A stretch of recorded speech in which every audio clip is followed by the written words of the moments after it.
ಕೇಂದ್ರ ಬ್ಯಾನ್ ಮಾಡಬೇಕು ಅಂದುಕೊಂಡಿದ್ದ ಗ್ಲೂಕೋಸ್ ನೀಡಿದ್ದಾರೆ. ಕೇಂದ್ರ ಸಚಿವೆ ಶೋಭಾ ಕರಂದ್ಲಾಜೆ ಅವರ ಗಂಭೀರ ಆರೋಪ. ಸರ್ಕಾರ ಸುತ್ತೋಲೆ ನೀಡಿದ ಬಳಿಕವೂ ಗ್ಲೂಕೋಸ್ ಹೇಗ್ ಬಂತು ಅಂತ ಶೋಭಾ ಕರಂದ್ಲಾಜೆ ಪ್ರಶ್ನಿಸಿದ್ದಾರೆ. ಇದರ ಹಿಂದಿರುವ ಕೈವಾಡ ಯಾರದ್ದು? ಯಾವುದೋ ಶೆಲ್ ಕಂಪನಿಯಿಂದ ಕಳಪೆ ಗ್ಲೂಕೋಸ್ ಅನ್ನು ಖರೀದಿ ಮಾಡಿದ್ದಾರೆ. ಸಿದ್ದರಾಮಯ್ಯನವರ ಸರ್ಕಾರ ಕೊಲೆಗಡುಕ ಸರ್ಕಾರ.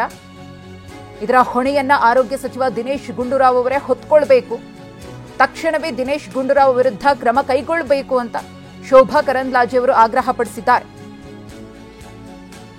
ಸಾರ್ವಜನಿಕರು ಯಾರ್ಯಾರು ಸರ್ಕಾರಿ ಆಸ್ಪತ್ರೆಗೆ ಹೋಗ್ತಾ ಇದ್ದಾರೆ ಅವರು ಬದುಕಿ ವಾಪಸ್ ಬರಲ್ಲ ಅನ್ನುವಂಥ ಸ್ಥಿತಿ ಕರ್ನಾಟಕದಲ್ಲಿ ನಿರ್ಮಾಣ ಆಗಿದೆ.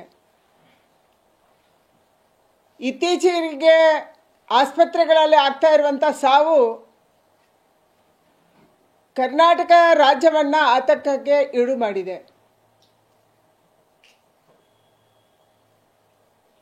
ಕರ್ನಾಟಕದಲ್ಲಿ ಹೆರಿಗೆ ಆಸ್ಪತ್ರೆಗಳಲ್ಲಿ ಆಗ್ತಾ ಇರುವಂಥ ಸಾವನ್ನ ಸರ್ಕಾರ ಮುಚ್ಚಿಡ್ತಾ ಇದೆ. ಒಂದು ಬಾಣಂತಿಯರ ಸಾವು, ಎರಡನೇದು ಮಕ್ಕಳ ಸಾವು. ಬಳ್ಳಾರಿ ನಮ್ಮ ಕಣ್ಣಿಗೆ ಕಾಣುವಂಥ ಒಂದು ಉದಾಹರಣೆ ಅಷ್ಟೇ. ಬಳ್ಳಾರಿಯಲ್ಲಿ ಒಟ್ಟು 5 ಸಾವಾಗಿದೆ. 4 ಬಳ್ಳಾರಿ ಜಿಲ್ಲಾಸ್ಪತ್ರೆಯಲ್ಲಿ, 1 ಬಿಮ್ಸಲ್ಲಿ. ಸಿಸೇರಿಯನ್ ಆದಂಥ ಹೆಣ್ಮಕ್ಳು ಅವರಿಗೆ ಕೊಟ್ಟಂಥ ಫ್ಲೂಯಿಡಿನ ಕಾರಣಕ್ಕಾಗಿ, ಗ್ಲುಕೋಸಿನ ಕಾರಣಕ್ಕಾಗಿ ಸಾವನ್ನಪ್ಪಿದ್ದಾರೆ.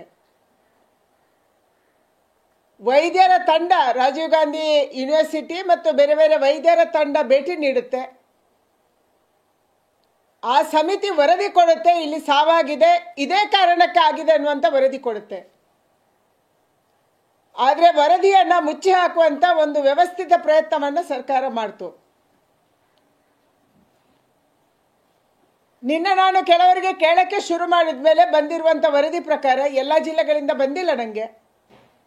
ಕೇವಲ ಮಧ್ಯ ಕರ್ನಾಟಕದಲ್ಲಿ ಕಳೆದ ಜನವರಿಯಿಂದ 111 ಮಕ್ಕಳು ಸಾವನ್ನಪ್ಪಿದ್ದಾರೆ. ಅಂದರೆ ನ್ಯೂ ಬಾರ್ನ್, ನವಜಾತ ಶಿಶುಗಳು 111. 27 ತಾಯಂದ್ರು ಸಾವನ್ನಪ್ಪಿದ್ದಾರೆ ಅನ್ನುವಂಥ ವರದಿ ಕೇವಲ ಮಧ್ಯ ಕರ್ನಾಟಕದಿಂದ ನನಗೆ ಬಂದಿದೆ. ನಾನು ಉಳಿದ ಜಿಲ್ಲೆಗಳ ವರದಿಯನ್ನು ತರಿಸ್ಕೊಳ್ಳೋಕ್ಕೂ ಆಗಲಿಲ್ಲ ಅಥವಾ ಸಿಕ್ಕೂ ಇಲ್ಲ ನನಗೆ.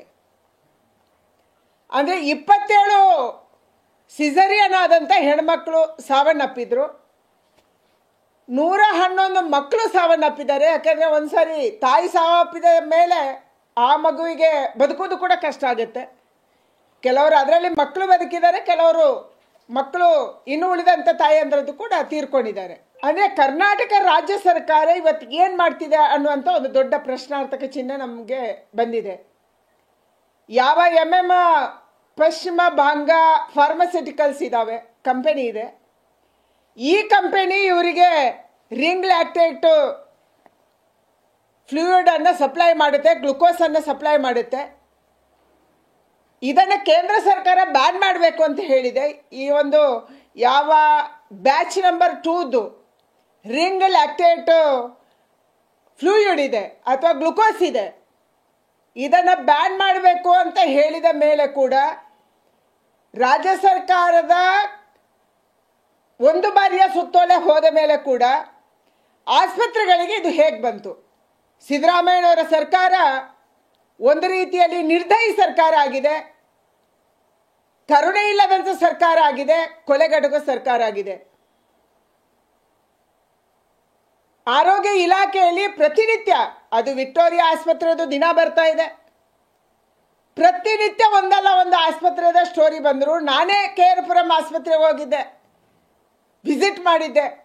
ಯಾವುದೇ ಸೌಲಭ್ಯಗಳಿಲ್ಲ, ಮೆಡಿಸಿನ್ ಸರಿಯಾಗಿ ಬರಲ್ಲ, ಸರ್ಜರಿ ಮಾಡೋಕ್ಕೆ ಯಾವುದೇ ಮೆಟೀರಿಯಲ್ ಸರಿಯಾಗಿ ಬರಲ್ಲ, ರಿಜಿಸ್ಟರ್ ಮಾಡೋಕ್ಕೆ ಸ್ಟಾಫ್ ಇಲ್ಲ. ಇದು ಕೇಂದ್ರ ಸಚಿವೆ ಶೋಭಾ ಕರಂದ್ಲಾಜೆ ಅವರ ವಾಗ್ದಾಳಿ. ರಾಜ್ಯ ಸರ್ಕಾರದ ವಿರುದ್ಧ ಅವರು ಆಕ್ರೋಶವನ್ನು ವ್ಯಕ್ತಪಡಿಸಿದ್ದಾರೆ. ಈ ಬಾಣಂತಿಯರ ಸಾವಿಗೆ ಏನ್ ಕಾರಣ ಅನ್ನೋದ್ರ ಬಗ್ಗೆ, ಹಾಗೆಯೇ ಸರ್ಕಾರದ ನಿರ್ಲಕ್ಷ್ಯ ಯಾವ ಮಟ್ಟಿಗೆ ಇದೆ ಅಂತ ಹೇಳಿ ಕಿಡಿಕಾರಿದ್ದಾರೆ.